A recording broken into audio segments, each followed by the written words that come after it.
यह एक farm house का मंजर है। इस वक्त रात के 9 बज रहे थे। माहौल में गहरा सन्नाटा था। फार्म हाउस शहर के ज़रा हटकर बनाया गया था, जिसकी वजह से यहाँ दूर दूर तक जंगल फैला हुआ था और माहौल में मुख्तलिफ जानवरों के बोलने की आवाज़ें गूंज रही थी। यह बहुत बड़े रुकबे पर फैला फार्म हाउस था, जिस वजह से सिक्योरिटी का भी भरपूर इंतजाम नजर आ रहा था। यह फार्म हाउस में मौजूद बड़े रुकबे पर फैले लॉन का मंजर है, जिसको मुख्तलिफ फूलों और दरख्तों से सजाया गया है। इसके वसत में एक खूबसूरत पूल बनाया गया है, जिसकी एक साइड पर की खूबसूरत कुर्सियां माहौल को खूबसूरत बना रही हैं। पूल से ज़रा हटकर सीमेंट से दिलकश बीच और दरख्त में सीमेंट का ही मेज है, जो कि ऐसे महसूस हो रहा है कि एक शेर को बिठा दिया गया है, जबकि उसकी कमर को मेज की शक्ल दी गई है और पंजों के सरों पर सीमेंट के ही गुलदान बनाकर उसमें चमेली के फूल लगाए गए हैं।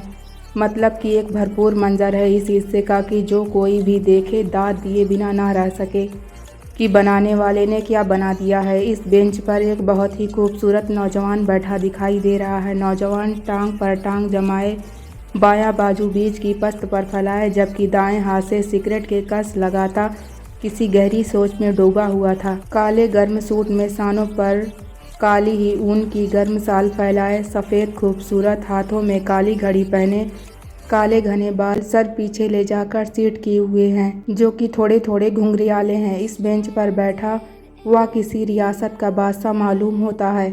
खूबसूरत नैन नक्श, हेज़ल ग्रीन ब्राउन आँखें और सफ़ेद रंगत पर काली स्याह नफासत से तराशी हुई मूँछें और हल्की हल्की दाढ़ी में वह तकरीबन मुकम्मल इंसान लग रहा था। अगर उसे यूसुफ सानी कहा जाए तो कम ना होगा। वह किसी गहरी सोच में डूबा सिगरेट के कस लगाए जा रहा था, हत्ता कि उसकी आंखें भी उसके किसी और ही दुनिया में होने का पता देती थी।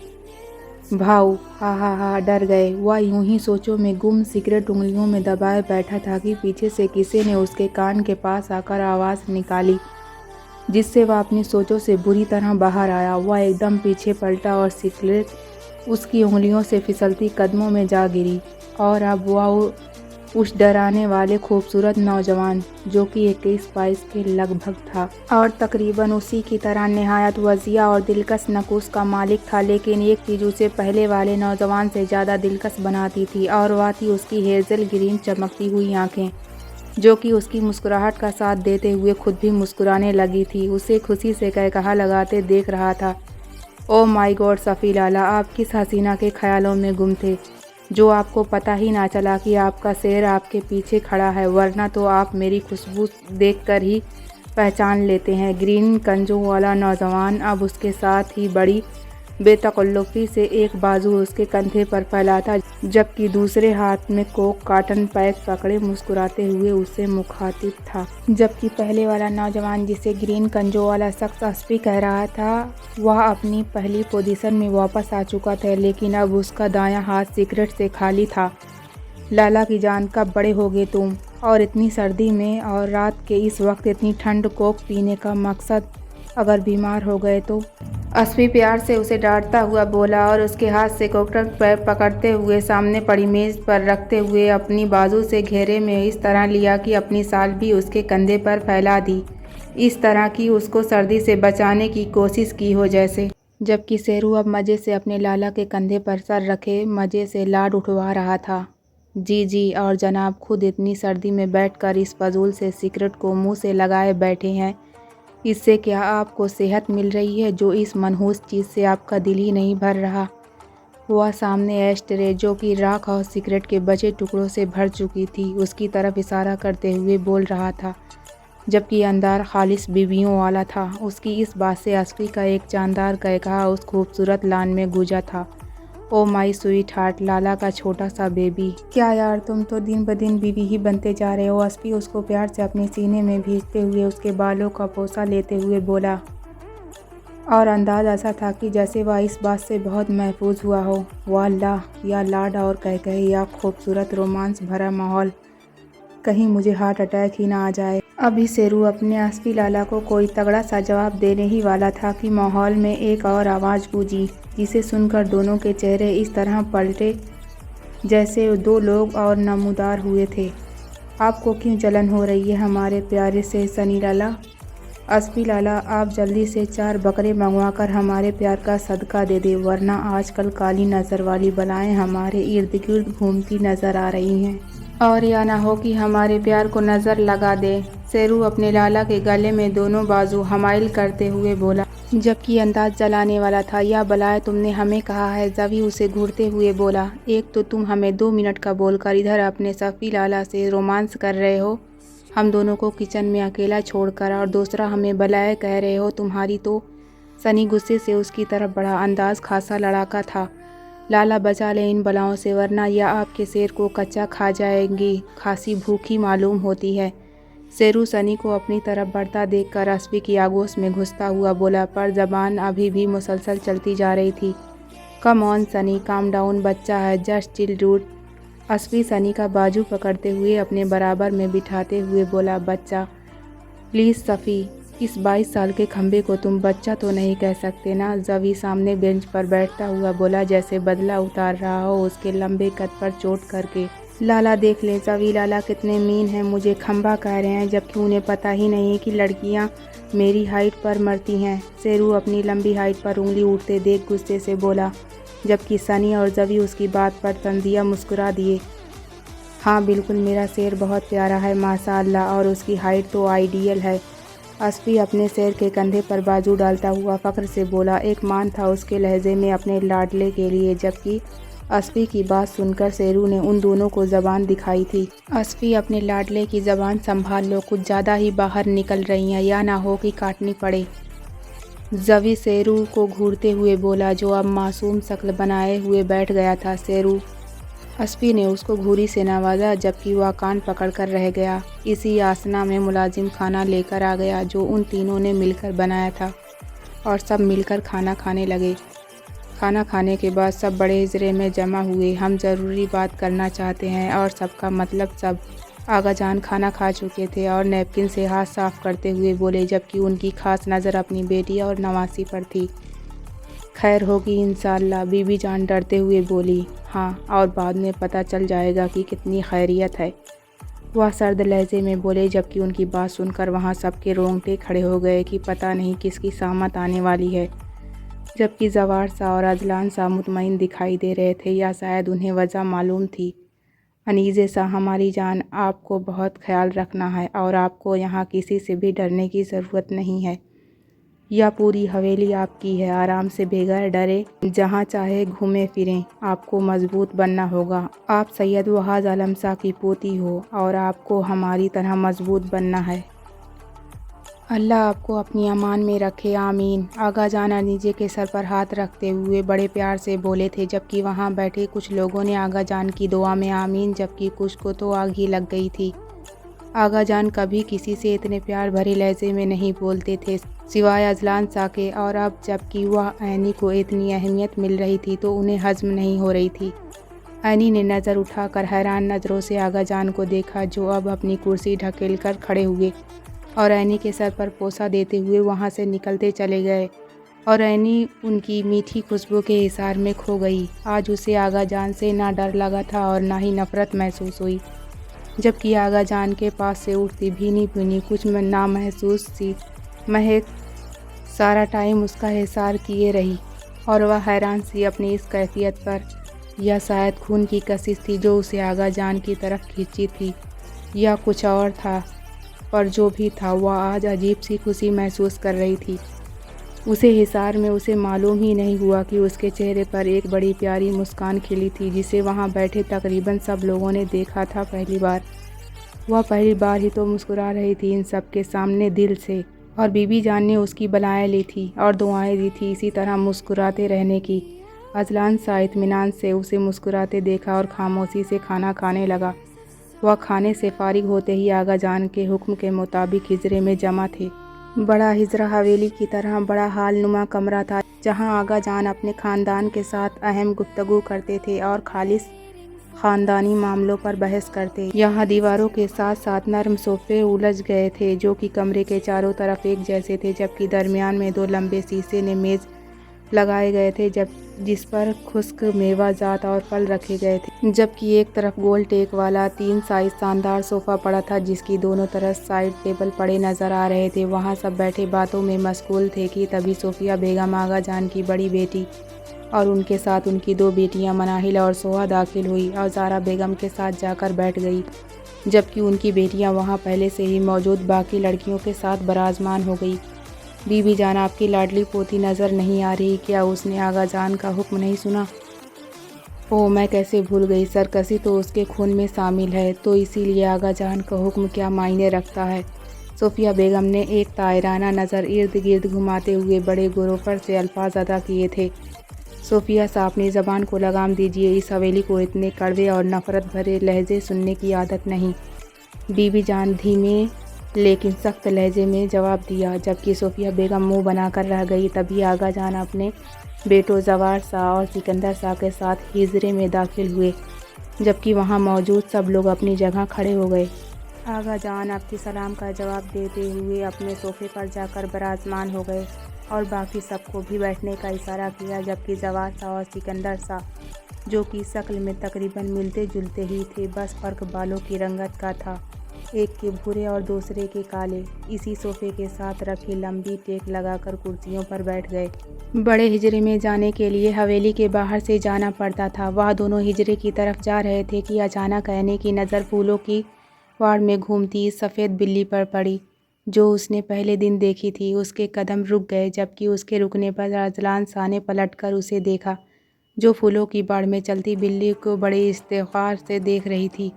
वह मुस्कुराते हुए उसका हाथ छोड़कर बिल्ली की तरफ बढ़ा और उसे उठाकर ऐनी की तरफ लाया, जो खामोशी से खड़ी उसे देख रही थी। मैं पकड़ लूँ? वह हल्की सी आवाज़ में बोली, जो कि बमुश्किल शाह ने सुनी। हाँ, उसने हुंकार भरा और ऐनी ने हाथ बढ़ाकर उसे अपने बाजुओं में भर लिया। ओह गोश, कितनी सॉफ्ट है, यह किसकी है? क्या मैं इसे अपने पास रख सकती हूँ? वह हर चीज़ भुलाए मुस्कुराते हुए शाह से मुखातिब हुई। यह आपकी ही है, वह प्यार से बोला। रियली? वह खुशी से चहकते हुए बोली, जबकि अदलान शाह उसके दाएं गाल पर पड़ते डिम्पल को देखकर बेसाख्ता झुका और अपने होठ उसके डिम्पल पर टिका दिए। अदलान शाह सदके इस मुस्कुराहट के उसने ऐनी के गालों में सरगोशी की थी। वह उसके गालों पर हाथ रखे एक दफ़ा फिर झुका और अपने लब उसके माथे पर रख दिए और फिर उसकी शक्ल देखकर मुस्कुराता पीछे हट गया और ऐनी उसको तो गोया सांप सूख गया। उसकी इस हरकत पर वह आंखें फाड़े अजलान शाह की शक्ल देख रही थी, जबकि बिल्ली तो शायद बुरा लगा था। वह उसकी गोद से छलांग लगाती वापस भाग गई। अजलान शाह मुस्कुराते हुए उसका हाथ पकड़ता हिजरे की तरफ चल पड़ा। ऐनी उसकी मोचों की चुभन हुनूस महसूस करती उसके साथ खींचती चली गई। लाला चले ना, अब मुझे नींद आ रही है। शेरू, जो इन तीनों को बिजनेस के बारे में बातें करते देख रहा था, असफी का बाजू हिलाते हुए बोला, जबकि आंखें नींद से भरी हुई थी। हाँ तो तुम जाकर सो जाओ ना, हम काम कर रहे हैं, जब काम खत्म हो जाएंगे आ जाएंगे। असफी के बोलने से पहले ही सनी बोला, नो बस हो गया, आपको काम करना है तो करें। असफी लाला मेरे साथ सोने चल रहे हैं, वह मरवाने वाले अंदाज में बोला। यार सफ़ी, समझा करना, असफी की वाइफ को उसके बगैर नींद नहीं आती ना, जाने दो उसे, काम तो होता रहेगा। जवी समझदारी से बोला, जबकि आंखों में शरारत वाज़िया थी। फिर सनी को आंख मारी और दोनों हाथ पर हाथ मारते हुए कह लगाने लगे, असफी लाला देख लें, फिर आप कहते हैं कि शेरू बदतमीज़ी करता है। शेरू गुस्से से बोला, स्टॉप इट यार, क्यों तंग कर रहे हो मेरे शेर को? और वह सही तो कह रहा है, हमें सोना चाहिए, सुबह वापसी के लिए निकलना भी है। असफी, जो मुस्कुराते हुए उनकी बातें सुन रहा था, शेरू के शिकायत लगाने पर उन्हें घूरता हुआ बोला, ओके चलो। वह हंसते हुए बोले, अरे पार्टनर, गुस्सा तो नहीं करो ना, मजाक कर रहे थे हम। फिर दोनों शेरू की तरफ बढ़े और प्यार से बारी बारी उसका माथा चूमते हुए प्यार से बोले, जिससे शेरू मुस्कुरा दिया और उन दोनों के गले लग गया। चलो बस करो, तुम्हारा सवार सामने बैठा देख रहा है। जवी दोबारा शरारत करते हुए बोला और साथ ही कमरे की तरफ दौड़ लगा दी, जबकि असफी ने खींचकर पास पड़ा कुशन उसकी तरफ फेंका, जो ज़मीन पर गिर गया, जबकि उनके कहे अभी तक थमने का नाम ही नहीं ले रहे थे। चलो प्रिंस, हम भी सोने चलते हैं, असफी शेरू से बोला, जो मुंह लटकाए बैठा था। कम ऑन लाला की जान, मूड ठीक करो, पता तो है ना कि वह मजाक कर रहे थे। वह उसे पुचकारते हुए बोला, आप उनकी साइड ले रहे हैं। वह निरूठे अंदाज में बोला, अरे बिल्कुल भी नहीं, मैं कभी तुम्हें छोड़ सकता हूँ? वह उसकी बाजू से खींचकर उठाता हुआ बोला, नो बिल्कुल असफंदयार खान कभी भी अपने दोस्त को अकेला नहीं छोड़ेगा। यह एक पठान का वादा है। वह शेरू के कंधे पर अपना बाजू फैलाए मोहब्बत से बोला था, जबकि इस बात की सदाकत उसकी आंखों की चमक से नजर आ रही थी और तकदीर उनको देखकर मुस्कुरा रही थी, क्योंकि आगा जान को बैठे 5 मिनट हो चुके थे जब अजलान शाह और ऐनी हिजरे में दाखिल हुए। ज़्यादा इंतज़ार तो नहीं करवा दिया या हमने अपने आगा जान को, अजलान शाह मुस्कुराते हुए बोला। देर तो तुम कर चुके हैं अजलान शाह, पर हम अपनी पोती के सदके तुम्हारी गलती माफ़ करते हैं। आगा जान का लहजा संजीदा जबकि आंखों में वाजिया शरारत थी। चले फिर तो आपकी इनायत है आगा जान, वर्षा झुकाते हुए बोला, जबकि बाकी सब मुस्कुरा रहे थे। ऐसी शरारतें अक्सर दादा पोते में ही होती रहती थी। यहाँ आओ बेटा अपने आगा जान के पास, आगा जान ऐनी से बोले, जबकि अजलान शाह बीबी जान के साथ बैठ चुका था। वह झिझकते हुए आगा जान के पास बैठ गई। उसके एक तरफ आगा जान जबकि दूसरी साइड पर सिकंदर शाह विराजमान थे, जो कि उनके आने से पहले ही आगा जान से बातों में मशगूल थे। उसके बैठने पर सिकंदर शाह मुस्कुराया और उसके सर पर प्यार दिया, जिस पर उसने उसकी तरफ देखा और हल्की सी स्माइल दी, फिर सीधी होकर बैठ गई। आगा जान आपने इस तरफ बुलाया, खैरियत तो है? सफ़िया शाह, जिससे ऐनी को मिलती अहमियत हजम ना हुई, आगा जान से बोली, खैरियत ही तो नहीं है सदीका शाह। खैर, जैसा कि आप में से कुछ लोग जानते हैं कि यह है अनीज़ा शाह, हमारे शहरोज़ शाह की इकलौती वारिस और अजलान शाह की बीवी, और सबसे बड़ी बात शाह ख़ानदान का खून और हमारी आधी जागीर की मालिक। आगा जान अनीज़े के गिर्द बाजू फैलाए हुए बोले, कुछ जो बात है कि यह इतना अरसा हमसे दूर रही, पर अब से यह हमारे साथ रहेगी। हर कोई जान ले, अनीज़ा शाह को नुकसान पहुंचाना मतलब हमें नुकसान पहुंचाना है। और अब आते हैं असल बात पर। वह रुके और ऐनी का चेहरा पकड़कर उसका गाल सबके सामने करते हुए दोबारा बोले, और आज दोपहर किस गद्दार की हिम्मत हुई हमारी पोती पर हाथ उठाने की, मतलब हम पर हाथ उठाने की। फिर वह 2 मिनट खामोश हुए और ऐनी के चेहरे से हाथ हटाया और सबके चेहरे पर अपनी काटदार नज़र दौड़ाई। सब आगा जान से डरते थे। कोई नहीं कह सकता था यह शख्स थोड़ी देर पहले अपने पोते से मजाक कर रहा था और अब उनका लहजा बहुत ही सख्त और जबकि आवाज़ बहुत आहिस्ता थी, और ऐनी हैरान सी उनको तकते जा रही थी, जो उसकी अहमियत बताने के लिए सबकी सांस सूखा बैठे थे। और अगर वह अपने बाप से आगा जान की मोहब्बत जान लेती तो ज़रा भी हैरान ना होती। अनीज़ा बेटा आप बताएं, जिसने आप पर हाथ उठाया था आपकी? आगा जान ने अनीज़े से पूछा, जबकि लहजे में नरमी थी। बेटा डरो नहीं, आप बिला झिझक बताएं। सिकंदर शाह ने उसे घबराते देख नरमी से बोले, वह उसका जिस्म कांपता हुआ देख चुके थे।